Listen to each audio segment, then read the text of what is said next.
Afternoon, everyone. Here we are again with another video. I know I've been making some more lately, but I am on paternity leave, so I have a little bit more time in between taking care of my son to make videos. And so today we're going to talk about the Hellmaw. We've had Hellmaw videos in the past. In fact, probably some things that we said here will be a repeat of a video I made like 2 years ago. But, you know, you've heard me talk about my own life cycle of Hellmaws in the last couple years that I've been playing. I forget when I started, to be completely honest with you. It had to be at least like 2 or 3 years, 3 years ago, I think, because I lived two places ago. And so back then, the Hellmaw was considered the best option. It was seen all throughout ETC. Rince of Team Poland was kind of my coach when I came back to Warhammer along with Thomas, but Rince actually played Warriors, so we used to talk a lot about it. He played the Hellmaw, blah, blah, blah. And so I basically up, grew up. My ninth age career was pretty much playing the Hellmaw the entire time, and I would really refuse not to play with one. It's actually quite funny. My commentary in the last video was like, I'm so aggressive, is the Hellmaw right for me, blah, blah, blah. Where there's probably a video out there of me saying, I won't play Warriors without a Hellmaw because otherwise it's not, like, it's so fun and like complex in its own way to use one that I am more interested playing with a Hellmaw than without.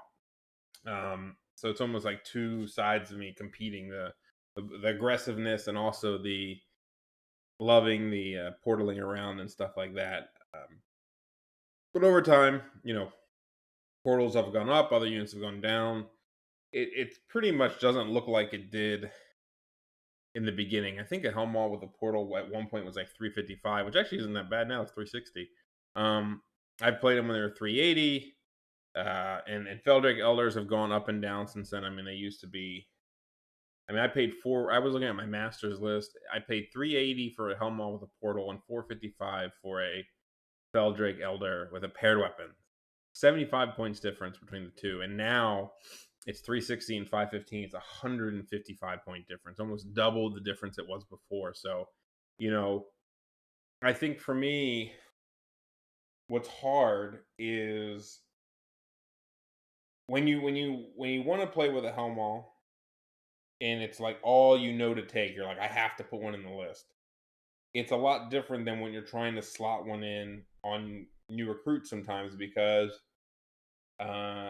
it doesn't fight well. It's not an amazing fighter, obviously, and we'll talk about that. But its presence of what it does is not.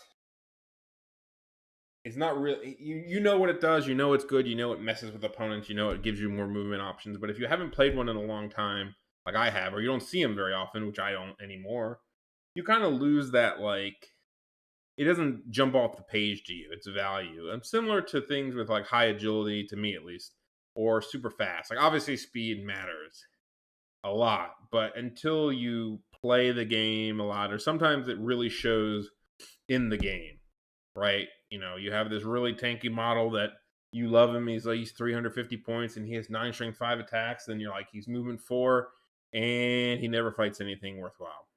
But he looks really good on paper. And then you might see another piece that is maybe a little flimsier, but he's on a cav base. And you're like, it doesn't fight as well, blah, blah, blah. And then you play him and you're like, oh, this guy's super fast and it's super good. So obviously speed is much easier to see the value on the table. Same with like shooting versus, mass shooting is much scarier on paper. I mean, it's still good in the game, but when you actually take into account cover and you have saturation targets and all this stuff, it's usually not as scary as you might think. So I think Hellmaw is kind of similar, where I have this brain, especially if I'm not playing like a lot. Like I think I have my first game tomorrow back. I don't know what list I'm bringing exactly yet. It might not be a Hellmaw list. But where it's easy to keep iterating on your list like I did in the last video, and you keep kind of coming back to the stuff and it's hard to break that cycle of, oh, do I really want to pay 480 points for this model, or 460 or 360, when that could be a giant? And then, I don't know, it makes you think. So, Kirill, the Russian Warriors player, is playing in a tournament. I think he has like 79 of 80 points. He's using a Hellmaw list with no monsters, and he's crushing it out there. And I'm happy for him. And he's like, he make somebody who one of my friends doing well with the Maw list, makes you want to kind of be like, I want to do it, right? I can do it too. But I did want to make a video talking about Hellmaws because I think when the update came out and the points dropped 20 points for the solo one, it made things interesting again for the Maw. It was already on the borderline interesting, and I think it's semi benefiting from the detriment of the monsters, right? So we talked about this before, where even in its darkest days, you could say the 380 Hellmaw versus the 455 Eldar. I think that was the closest they've ever been. It might have been, who knows? I think at one point the Eldar was a little more and the Hellmaw was super cheap. But like, this is one of the closest it's ever been in that world. And I used one and I liked it. And then, I mean, it's just getting wider and wider and wider and wider. Now you're spending, it's 100 some points, or 155, as I said, is the difference between a one portal Hellmaw and a Eldar with paired weapons. And so now that it's that big of a gap, I mean, you start to say you could get 2 naked Hellmaws for the price of one paired weapon guy. So there's something to be said there. Now, the lists kind of skew how you play them. Like, it's not like you just replace an Elder for a Hellmaw and it's all setting well and good. You could in some lists, but if you have other Elders, if you have Behemoths, you have Dragons, it starts to kind of degrade the value of the Hellmaw if you can't teleport half your units. Funnily enough, I've mentioned it before, but I talked about a list I ran at a tournament where I had 2 Hellmaws. I told you I had like 10 flares, 40 barbarians. I didn't even have a herald. I had like 2 characters on foot. It was like weird, and I had an elder, so I like 3 of my units couldn't even teleport effectively, and it still did okay. So anyway, let's just try to refocus. So we talk about the Hellmaw, and there's pretty much 4 iterations of what you can do. You can do so a naked Hellmaw. You can do a Hellmaw with 1 portal, a Hellmaw with 2 portals, and a Hellmaw and 2 naked ones. You technically can do actually, does it have this rule? Yeah, so 0 to 2 per army. So you technically could do an iteration of a naked one and a 2 portal one, or 2 single portal ones. I do think both those are really bad options. If you take, for example, the 2 portal one or the 2 naked ones, you fill up all your portal slots by turn 3 or turn 2 on some of them. Turn 2 for both, sorry. And so there's no reason to fill all your portals turn 1, and then what are you doing? Like, for 200 points, it just doesn't seem worth it. So we'll talk about those options, and we'll talk about the model itself, and how to kind of think of it. So it's a 260 point. It can't stomp. Honestly, if it could stomp, it'd be overpowered. Let's just be straight up clear about that. If this thing could stomp, I think it would be broken even more so than maybe it is. I mean, it already has a 5-up, 5-up, res 5, 5 HP. It's 260. Like a giant.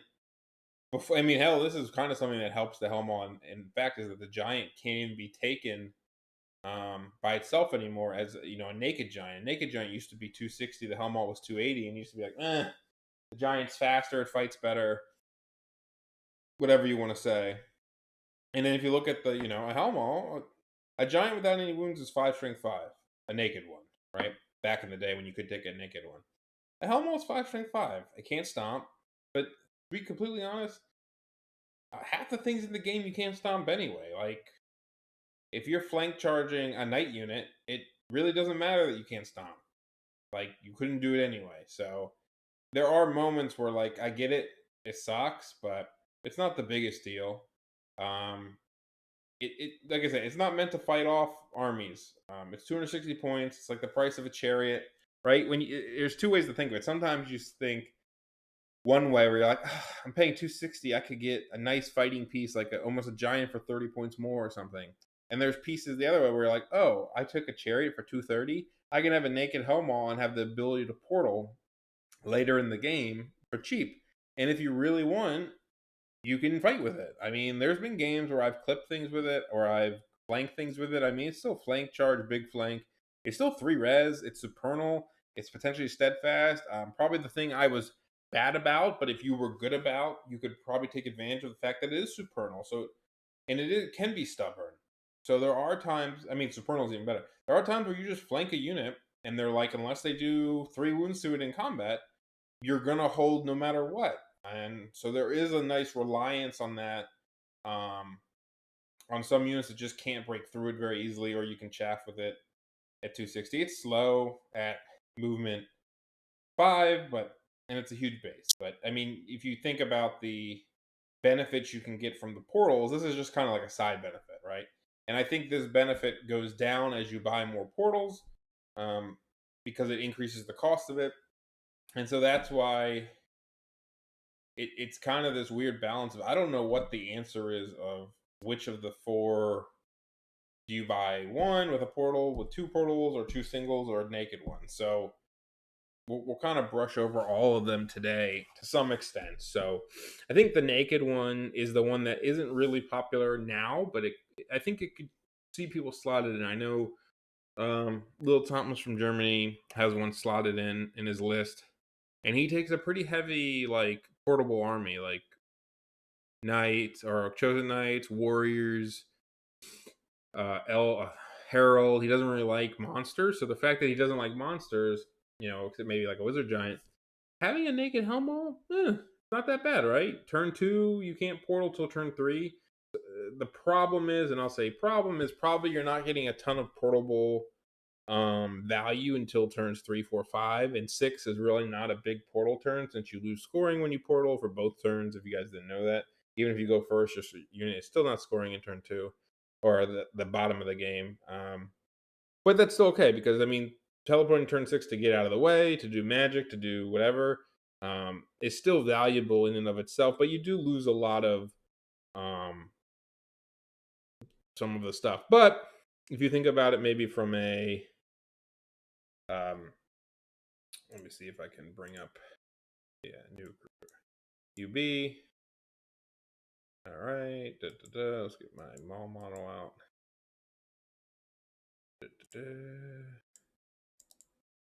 If you're putting down portals, and let's just load a map,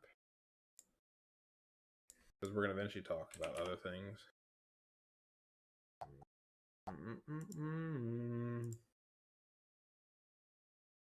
Right? If it's something like, oh, these count as terrain technically. That's annoying.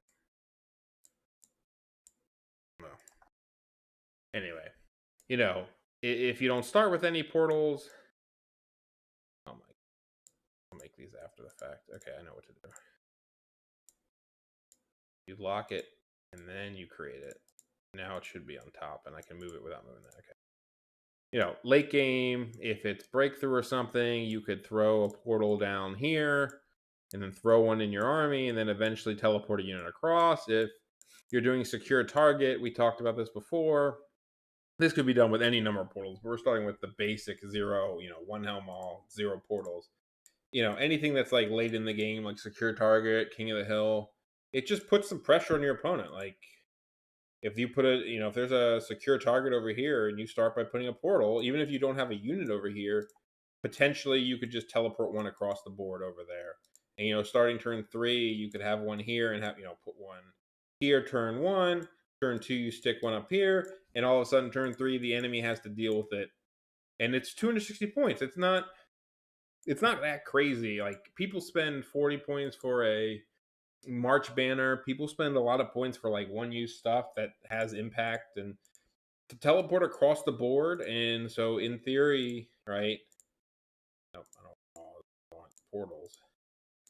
Like, this is not a best, but let's just say, turn 4, you've gotten turn 5, 6, you got stuff out here. Turn 3, you portal 1 unit. Turn 4, you portal 2. Turn 5, let's say you portal 2. Let's just say you can portal more technically. Here's your portal. You can go here to here, here to here, here to here. You can only go in each one once, I believe, right? Let me just confirm that rule. Is it in or out of it?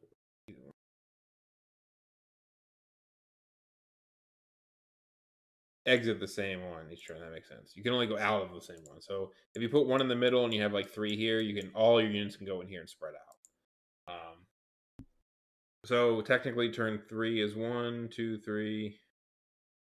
No, because turn 2 technically, right? It's not just one portal here to here. You could take a unit here and bring it back if you wanted. So you can probably teleport 4, 5, 6 units, if not more, because it's not just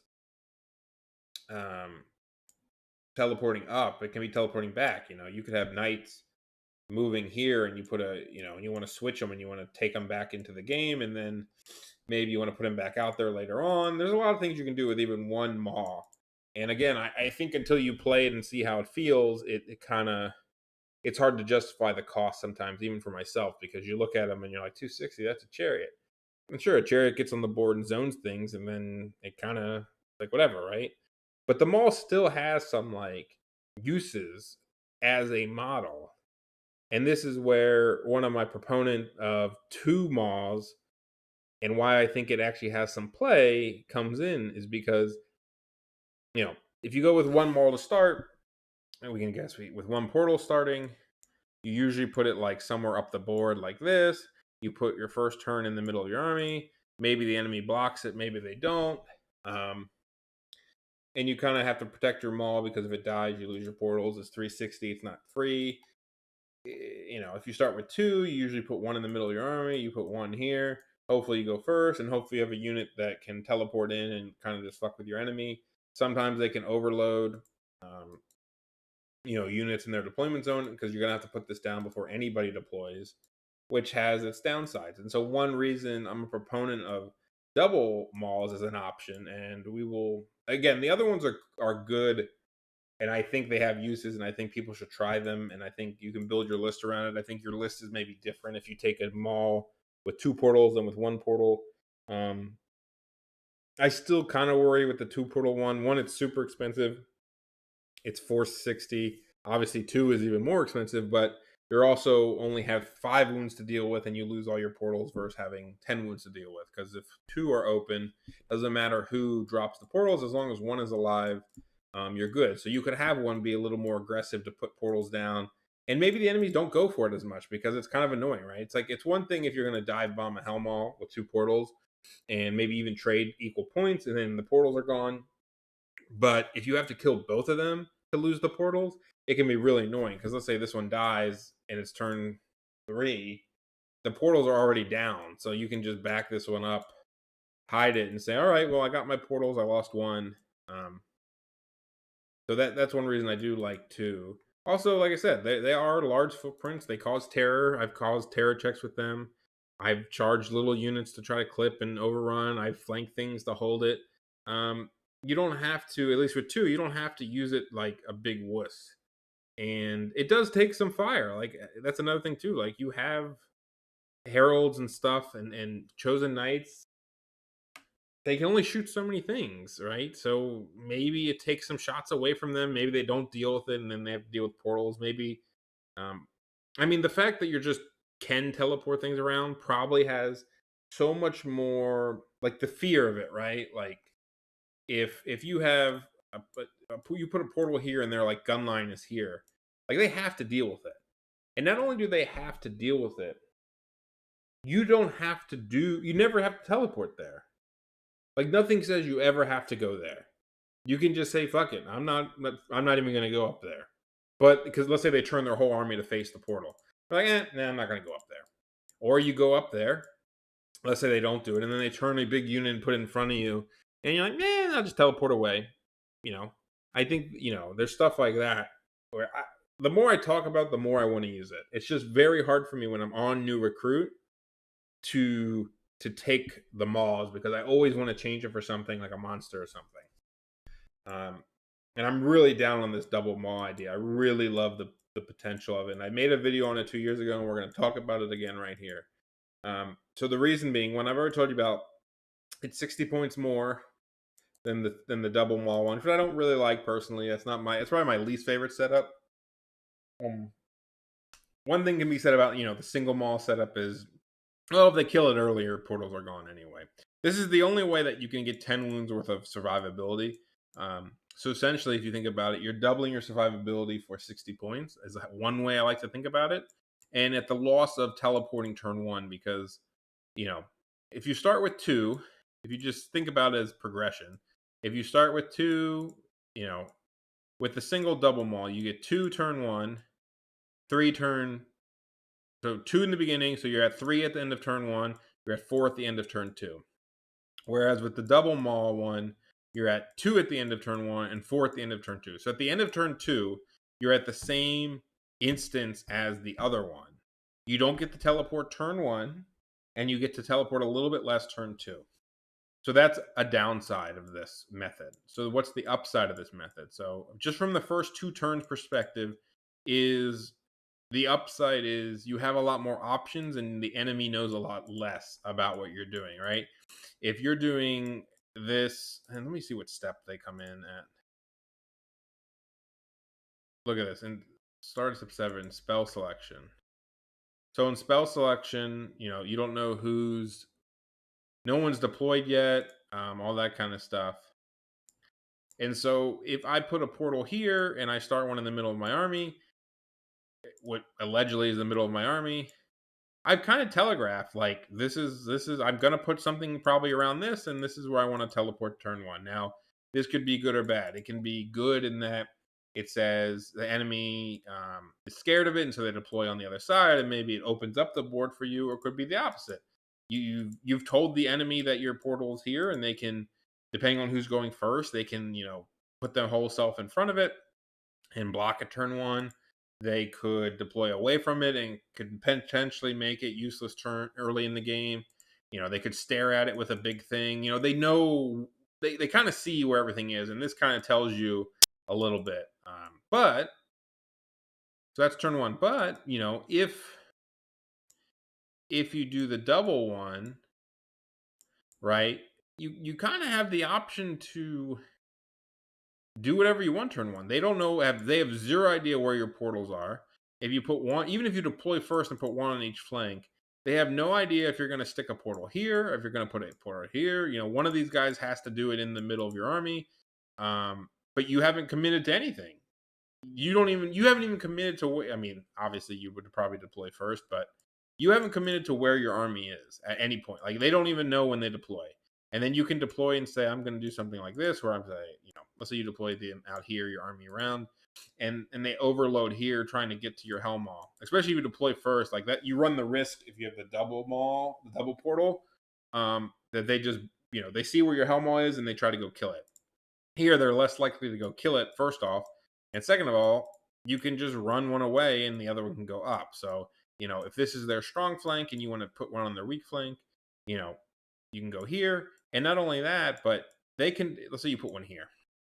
They can deploy with that in mind, right? They can look at it, they can do whatever they want, or they can block it.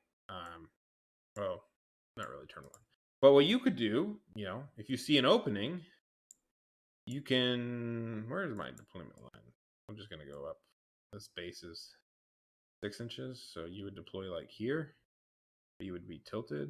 I'm just trying to see where I could get to. Be something like this, right? Yeah, you would be like this, and then you could move 10, and then you have a 24-inch range after you turn. Put down your portal. So I mean, your portal range is like insane, right? So one, your first turn portal can be in the back of their enemy lines, and like I said, this might not even be risky for you because you have one no matter what. So like turn one, if this is your turn one, and they don't kill your helm all turn two, and then you get another one down, and then they kill this one, you're basically sitting at the game as if you had the one to start and you've wasted 60 points. But then they've invested in killing this one, and who knows how hard it was. And if they deploy the other way, you can put this one up and then put one. It also allows something like this, where, if you just start with one, and let's just say you start your portals like this, pretend this helm wall isn't here. Pretty much if you start the game somewhat like this, you're pretty much forced to put your next one somewhere around here, and maybe here or something, which is not a bad setup. But if you have two, depending on how first turn goes, if they react to this one, maybe you can now stick one all the way over here, even farther up than this one was, and then put another one here. Or, there's a lot of options you can have. The other one that I will say, and I only played one tournament with it, and I did play demons at least twice. I played KOE, two demons, a UD. It was a long time ago. I don't remember what else I played. Played somebody else. I don't know. I beat him. KOE, two demons, UD. I played three demons. So I played three demons where, to be fair, it's like the blowing up the portals is like almost like the worst. Like they don't have armor, so the toxic hits are very shitty. And it was a long time ago. But like even in now's day's age, like you're not gonna be doing these like amazing landmines where like every turn you're blowing one up and doing a bunch of damage. But let's just say turn 3, your portals are something like this. And depending on the enemy, like if you only had one Hellmaw, if you need to reposition a portal or you want to blow one up, right? You want to blow this one up and do some decent damage. Maybe it's an elf army or something. Well, now you're down to 3 portals for the next turn, and you don't get to blow one up. You have to put one down again. But if you have 2 maws, you could blow this one up and then put down another one. So not only do you get to blow one up potentially each turn, you could just reposition your portals like as the game goes. Like it means if your secure target's over here, you don't have to put down a portal there turn 1. You can wait till turn 3 or 4 and just say, well, he's already, I killed this flank. I'll just blow up this portal and put one over here.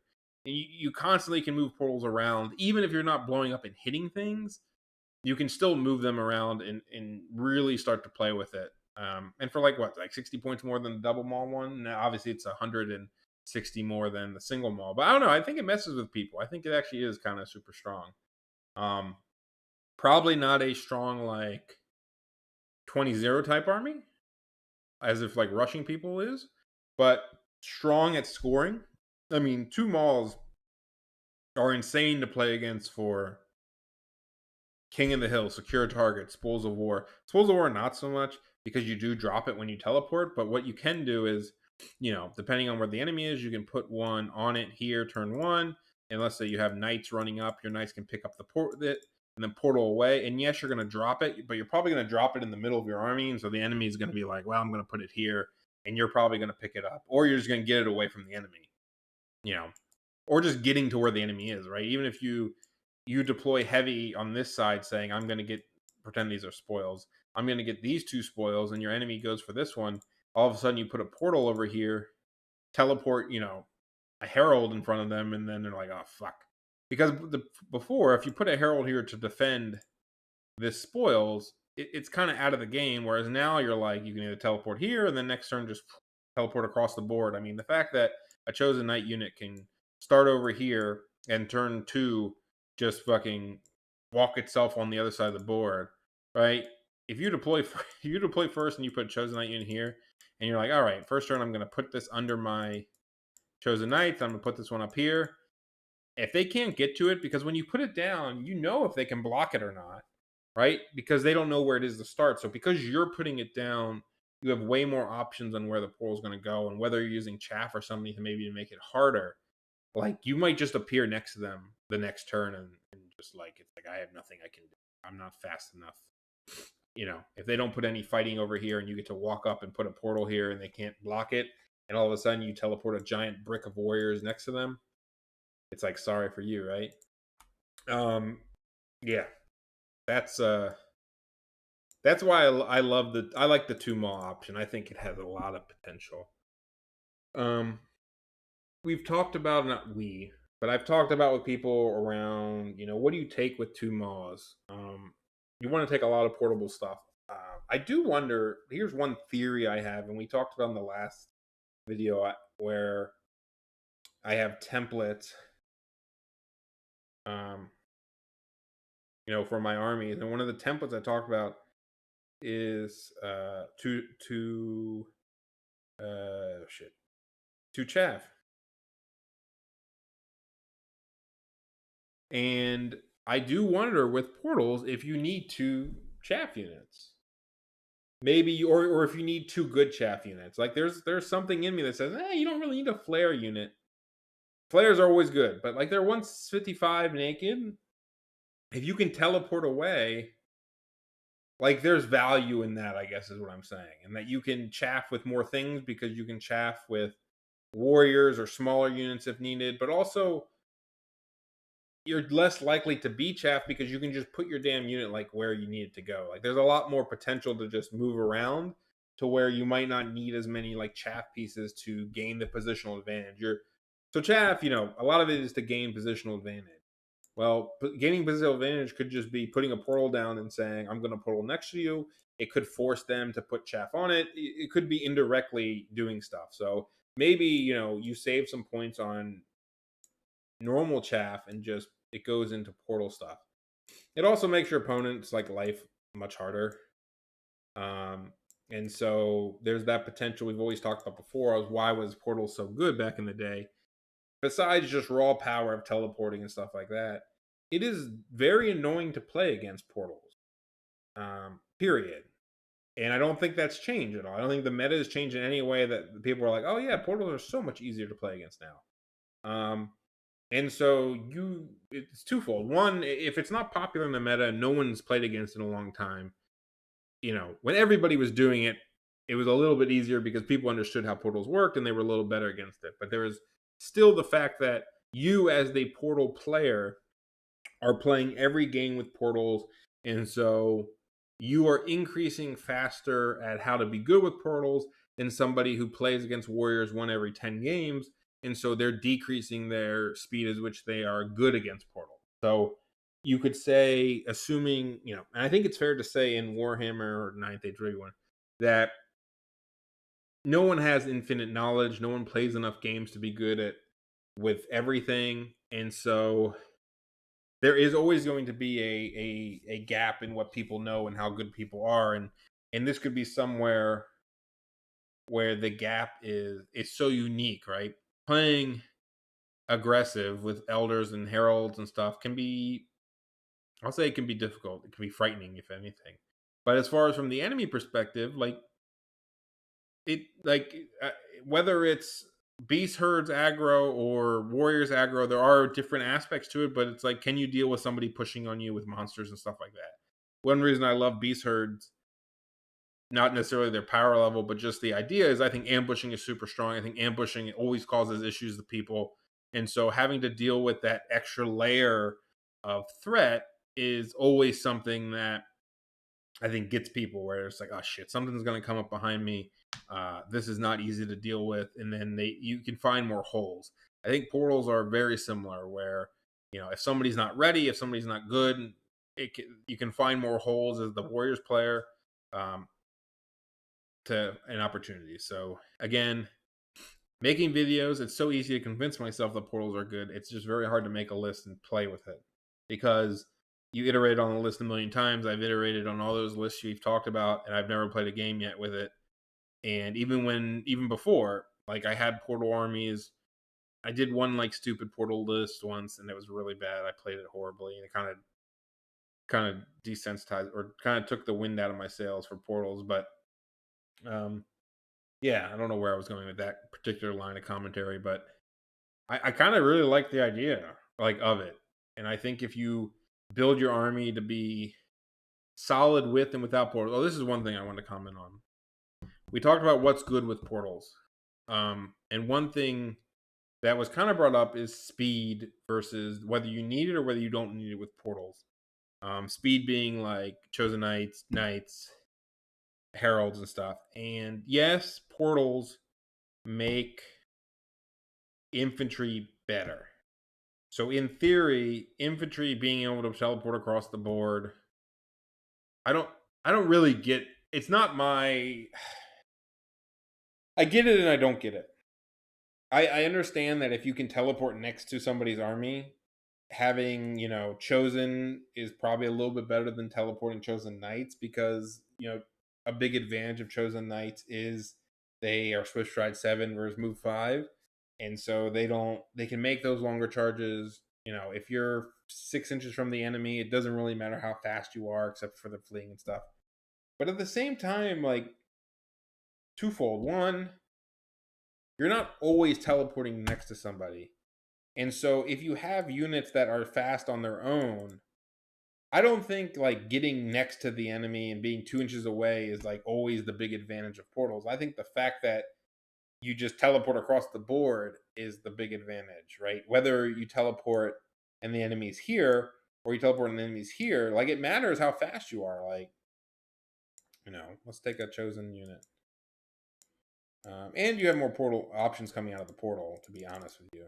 But, you know, if you take 5 chosen knights, for example, yes, chosen coming out of that portal is better as far as raw attacks, but the fact that you can like go like this, I mean, your threat range, you could come out of this portal and still be a threat to anything on the over here. Whereas if you were at foot models and you'd be like this big, if you think the front there, you couldn't even get there. So I think speed out of portals isn't necessarily a bad thing because one, you can get to portals faster. So like this unit, for example, could be here and it's walking up the board for us to be closer. And you let's say you would put this portal down to, I don't know, you put this portal down for whatever reason or teleport something over here. But now this unit can get to it and like reverse its position way quicker than a chosen unit could, right? Because a chosen unit wouldn't be able to get to this one. So I, I don't like, I don't think it's fair to say that like knights and stuff. I think knights and chosen knights benefits tremendously because when you teleport yourself across the board, it doesn't really matter if your movement was 10 or your movement was 14. This is a lot of distance to cover, and the percentage you've gained is whatever is marginal, right? If you think about this being like 60 inches, when you move 60 inches, yeah, that's what I mean. You know, them coming out of here is way, it's just as good as knights chosen, if not the same. Also, when you, and this is not to discourage chosen, I think there is use for chosen, but I do think saying I'm going to take portals and I'm going to take all infantry on foot shit, I don't think it's fair assessment or fair way to do it because you're also kind of telegraphing that you're relying on your portals to get you in position and the enemy can't outcharge you. If you have a really beefy chosen knight unit and you move up the board and you put a portal right behind it, you're still projecting force, you know, and you put a portal here. Let's say your first 2 portals are like this, right? And let's just say you have a warrior unit. I mean, this is where like actually being good at putting down your portals is pretty important because also interesting rule, and I'm 99% sure that this is correct. Nothing blocks like, let me just, like, if this unit's bigger, he's bigger than this unit, right? He can technically see this. You don't block the point you're standing on, is what I'm saying. So there's no reason like you can't put a portal under somebody, and there's no reason if somebody is standing on a portal that you can't blow it up. You can target it. Like, so that's just an FYI. Like you don't have to put it an inch away. You don't have to put it right behind them. One thing I used to do that was really bad is I used to put it right in front of them, and then somebody would land a unit like so that I couldn't end my move within an inch of it, and that would really screw you. So one thing you might want to do with like pre-positioning of your units would be one is to make sure you can get to it if needed, but ideally you would keep your units just over 2 inches apart and then put a portal exactly between them so that if either unit wanted to like shift over and land on it, it wouldn't be within an inch of your own unit. So that's one thing positioning wise, like you could put a portal here and then, you know, depending on the order you want to teleport and stuff, it wouldn't affect each other. It's not like you'd have to move this first because you could get into a situation where and it's not always going to be perfect, but you get a situation where somebody chaffs you and forces you to charge and they force you to charge too close, and then now this unit can't get into the portal. So you got to be smart about your portal placement, and there are ways for people to screw you, but you should be able to have some control. Anyway, the point being is, let's just say you put this portal here, you know, you move the knights up aggressively because they're fast, and let's just say you have a trailing warrior unit or anything, whatever. You have a knight unit even over here. I guess this is probably a better example. Let's use some knights. just use this, right? Let's just say, you know, this is your lineup. You went aggressive. You have so many options because your units are fast. You could charge this off if you wanted. Like, they still have to threaten. If this was a move 5 unit, they could get much gold. You could charge this off, move this, teleport over here. You could, you know, teleport this away and then move this in the aggressive. Like, I think being fast into portals is fine because you are still good off the portal, especially if you have a lot of portable units. You know, because these 10 knights might be good on the flank, and so you still want that speed to be aggressive with somebody.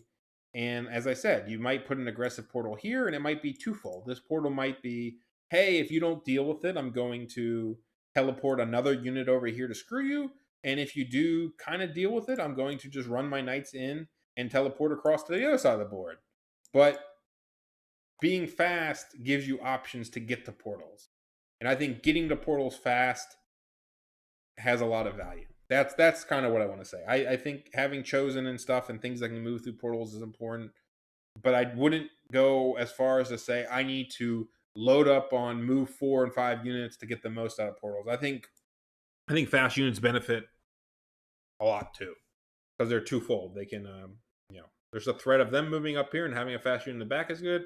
And then sometimes you move the infantry up here and now you have a dual threat because, you know, if you're all infantry, you can only teleport so many things. So if you're all infantry and you teleport this up here, then it's nice to have something fast as well. So, whew, there we go. That was my ramblings there. Man, I am so like, I wish I played 2 portals more. I'm like so like jacked up for it. 2 portals might also make.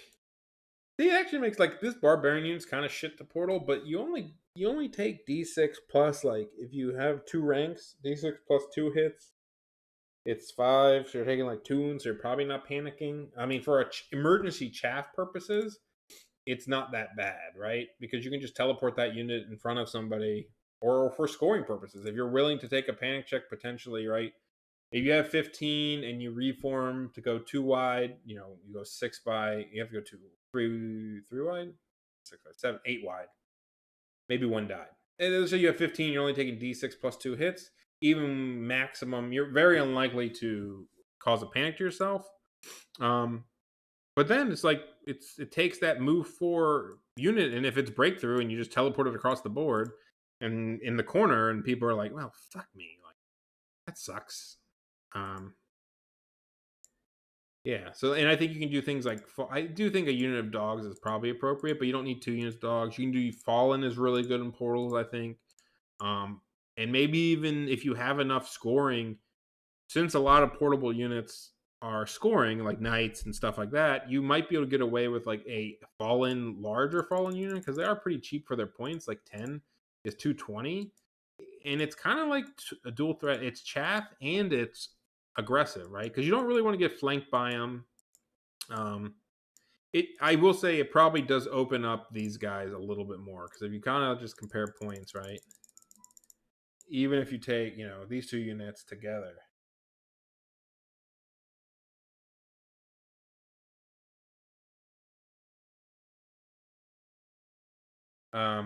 Even if you take these 2 units together, right?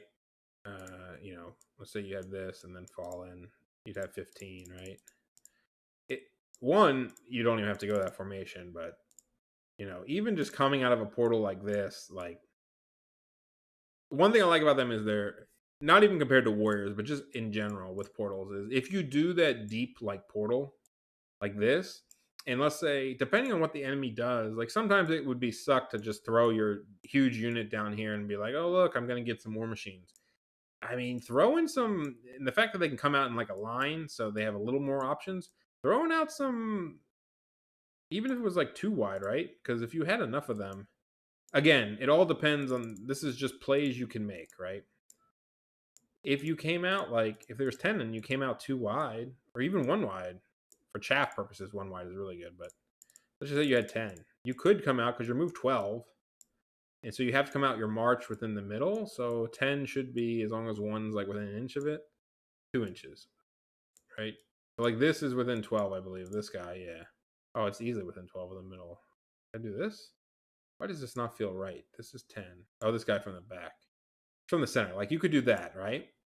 And you can go charge War Machines. You're immune to Psych. You can't panic. You're kind of annoying to shoot. You're light troops, so you can, if somebody tries to block you, you can walk around them. I think Fallen have a lot of potential with portals, and I think the reason they're not seen enough now, especially in my own list, is you're using them. You need your scoring out of core. But if you're using a lot of your special points for Knights and Chosen, you could probably get away with a unit or two. And maybe they could be pseudo chaff and normal stuff, and they're decent mage bunkers in early on in the game. If you take like 8 of them, 8 of them is, where's my new recruit? I mean, barbs are 10 barbs are 145, 15 barbs 145. Now, of course, you're a little safer, and this is a little more points, but like, it's not bad to keep your mage and Fallen. It can go behind. It's immune to Psych. You're faster because you're light troops. You slow down the Fallen, but it's an option thing. It's not a I have to be back here, type shit. But hey, I kind of, now I'm kind of wanting to try the Fallen type thing. Damn, now I'm like super jacked up, right? Yeah, I like this portal stuff. I really should play it. I do like Fallen. If you have enough scoring, I think Fallen can help you a lot. So, like, if you go like, well, problem is like you kind of run out of core points pretty quickly, right? Like, you basically have to just take 1 scoring in core. I guess if you don't take barbarians, like, and you take dogs, like, this is not bad. You probably just drop 2. Like, this is not bad core. I mean, you don't even have to take standards here if you don't want to. Like, that's fine. Core 8 Fallen is fine. I don't know what the perfect number of Fallen is. I took 5 at one point in one of my lists because it's just like I said, it's immune to Psych chaff that can teleport. Because you can't teleport dogs, they'll die in panic. And these guys are move 12, so they're not actually that slow. Like, dogs obviously move faster at 22, but they double as if you don't need them as chaff, you just teleport them, and maybe the enemy is annoyed with them. Who knows? Do I have any other commentary about portals right now? I don't know. I guess I still like the idea of 2 naked ones because I think you can be a little bit more aggressive with them and start being annoying with, like, potentially you can still threaten flanks. People won't be as active to kill them. You're not as scared of somebody like bombing them with div magic. You're like, if one takes 3 wounds, I mean, unless they get them both in the same turn, you're probably going to be okay. Like, it's really hard to kill them both if you're smart. Like, you can't, like I said, you can't just dive bomb them. And you got to think about it from the opponent's perspective. It's one thing if you have to do 5 wounds and all the portals go away. It's another thing if you have to do 10 wounds and, like, they can hide one. Like, if one just sits back here once the portals are gone out there, you still, 1, can put portals out with this one. But 2, it's like, what's the point? Why would you go after this one? Oh, you killed his 260. It's the price of a chariot. You could use 1 as a screen turn 1 for your herald. If you really needed to, you could run up and run your herald next to it to block him from maybe a cannon or magic. You're going to put your portal down. You'll put the second one down, and maybe it's not. Yeah, like I say, it's not ideal, but it's an option. Like, you're just it's just a lot less threat, and you can use them to flank charge people. And I actually think that's way underrated. I've flank charged knights before and either held them or just broke them because you have 3 res and they have 1 attack and you have a 5 up, and you have 5 strength 5. It's not that bad. Like, a giant has 5 strength 5 if it was naked. Obviously it's not a giant, and I think it may be in the meta now with, like, KOE becoming popular and Dark Elves. It might actually be quite annoying to just throw a portal in the middle and be like, listen, if you're gonna step on it, I don't know what you have, but if I can hit 2 units with it, like, if you put it right in front of their army, right? If turn 1 you're just like, fuck you, I'm gonna put a portal 24 inches right in front of your whole entire army. Because you have to be 6 inches away from them. So technically you can never put one down and blow it up and do damage to them, only to yourself. Which, oddly enough, there could be a situation where you'd want to do that, but I doubt it. But now you're saying to them, listen, if you want to block it, block it. Now this usually doesn't happen turn 1 or 2, but if they move their chosen knights, or not chosen knights, if they move their Bretonnian lance or their Rymanites or their stupid ass lancers or whatever near it, and you're just like, listen, you could even teleport to it and just say, fuck it, I'll still blow it up, and then blow it up in your magic phase, and then say, whatever, I'm gonna blow it up anyway, and then hit all of them, and you'll hit yourself, but whatever. You have saves versus it. It's it's not the best idea all the time, but it's doable for sure. I've done it where I'm in combat and then I blow a portal up next to everybody. I've done it. Well, this doesn't work as well if you have multiple Helmals, but I've done it where if I had one Helmal and I know I'm about to die, I just put a portal like here, and so when they charge me and my Helmal dies, it blows up in their face. So at least I get some damage on the way out. Yeah, no, I'm like, man, guys, I am jacked up. All right, I got to end this video. I got things to do. Let's just do something real quick. One Lord option that was kind of cool. So this is Spelly. Kyriel's doing this. So basically, it takes the Entropic guy and puts him. I like Greed because it goes in the Chosen Knights. It goes on in the Chosen Knights potentially. They don't have to. He can. He doesn't have to. Is probably the big reason. Like, is what, 555? So he's 555. So obviously the Chariot guy is 50 points more if you want to do Chariot.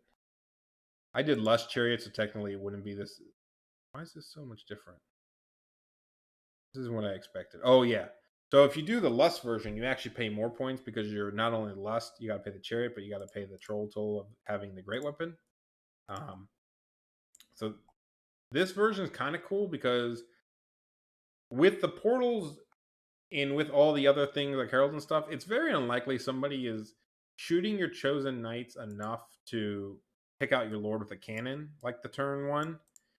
And I mean, no more than a chariot guy could be. Like, you can at least hide behind your chosen knights if you need to. But also with MR3, you kind of protect the chosen knights from being like super fucked by magic early on. People aren't going to want to cast at a -3 chosen knights, and it's kind of cool because one, you become like a super unit. You don't have to stay together. You do lose a wound from the chariot version, true. You're not as screwed by walls as a chariot is. But also, one thing I kind of like is, again, you put, the armor spells becomes really good because of both. But the reason I like the greed guy, one of the best, even though in this particular case, I guess you could take the Stalker standard if you had points, right? You have points. You only want a banner and champion. You can do MR2 and Stalker standard if you really wanted. Now that it's cheaper, depending on what you want to give them. But where was I going with this? I like Greed over Lust because when I took Lust, there was times where like you just want to go to a 1-up save and you don't need your Strength 7, especially if you're grinding out a unit. Whereas this guy, because he's Greed, you can go paired weapons if you need to. You can go Halberd if you really want to go first, but still be strong. If you get Glory of Gold on yourself, you might just want to go paired weapons, even if you're against a character, especially if they don't have a save, right? If you're against an elf and you're turning off their Destiny's Call, you don't want a great weapon. You want to go paired weapons and just fucking hit them on 3s and then hit on 2s and kill them, right? So I like Greed a lot because not only it's 15 for the mark, you can go 1-up save when you need to. Let's say you don't have the spell on you. You can go Strength 7 when you need it, but also it's cheaper than buying the great weapon. And the only thing less is great if you're on a chariot by yourself because fleeing is whatever. It's really for Strider. But here, Lust with a great weapon is 25 points. This is 15 points. So you're saving 10. And really, if you really want to invest the 25 points, just take the Stalker standard, which also helps the whole unit. So like having this unit with Flaming Banner, Stalker standard. In fact, you could go just Wasteland Torch if you wanted that. I don't know how much that I risk that, because if you have a Dragonbane Gem guy, it's one thing to be just the unit, it's another thing to be the character with them. But this, Stalker Standard isn't even bad. Anyway, I don't know why I was going down that route. I think this guy's cool. MR3 is good. People aren't really going to blow up your unit with magic early on. Like, the chance of, like I said, of you losing your Lookout Star and dying turn 1 is probably small if you play it well. It can be portaled around. Problem is you just run out of points in this list. I think he does something like this. I mean, it's doable, right?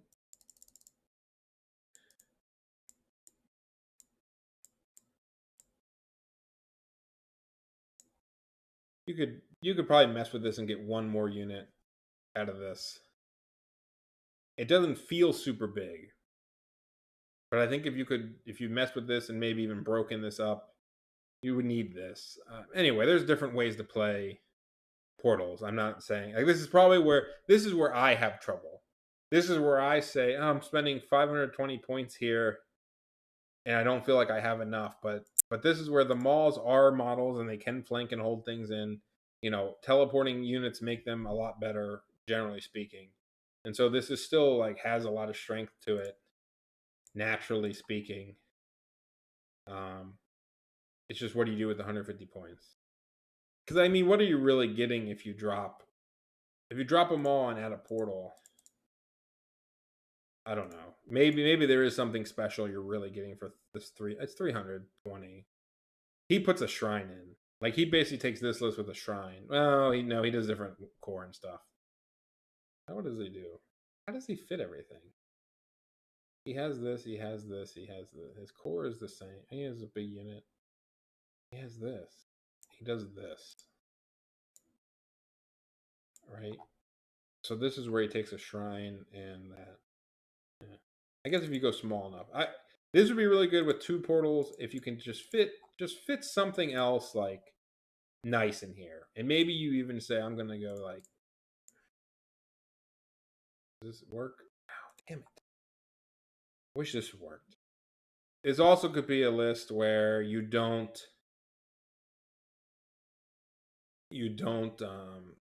maybe this isn't the version where you do this entropic guy in this unit, because maybe you say I want to take smaller units. I don't want to invest as many points in these.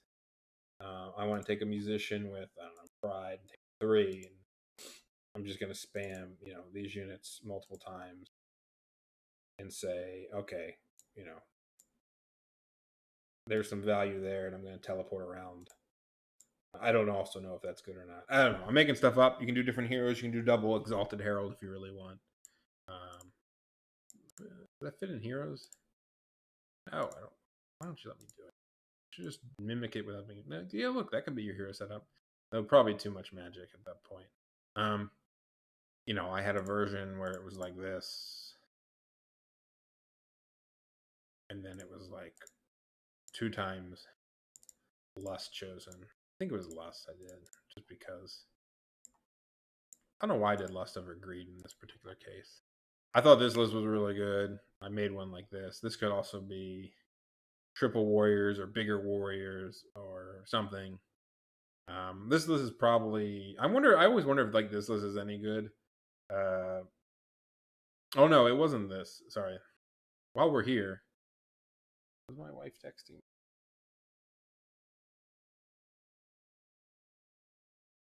Okay, I gotta end it soon. It's like a giant wrath unit, right?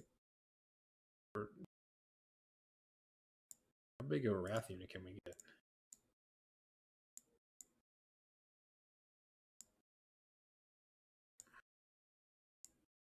Oh, I want more than 10. How about that? Go away. You only get 50. Well, let's say you want to go 21. I guess you could drop this and say fuck chaff. 1 point over. Are you fucking joking me?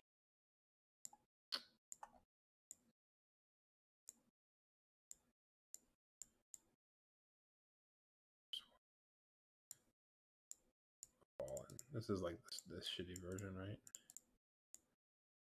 Look at that. Look at that list, boys and girls. That's where the money's at. I guess you technically wouldn't this many. You could go like this and put in as 2 chaff or something. You could make it work. You don't have to take 2 Lust units of 5. You could probably take like a Knight unit. You probably want more scoring than you probably want 4 scoring if you do this. But like I think this unit Like, it doesn't, like, I mean, you're fast enough with just these things, but you add it, like, what do you get for this, right? You get 1 Elder for this points right here. You get 1 paired weapon Elder. Big fucking deal. You get 2 monsters, and you can teleport your heralds across the board. And they don't die instantly. I think that's pretty good. Might be boring, but I think it's pretty good. Maybe split this. I think you can go like 4. Maybe this is, again, probably a world where you're going like smaller units because you want to take advantage of being able to teleport. Because there is something to be said that when you can teleport your units across the board, you are getting a little more bang for your buck, where you don't need as many bodies. You don't need, it doesn't take 5 chosen knights to kill somebody in the flank. 4 can probably do it. Anyway, that's it. Thanks, everyone.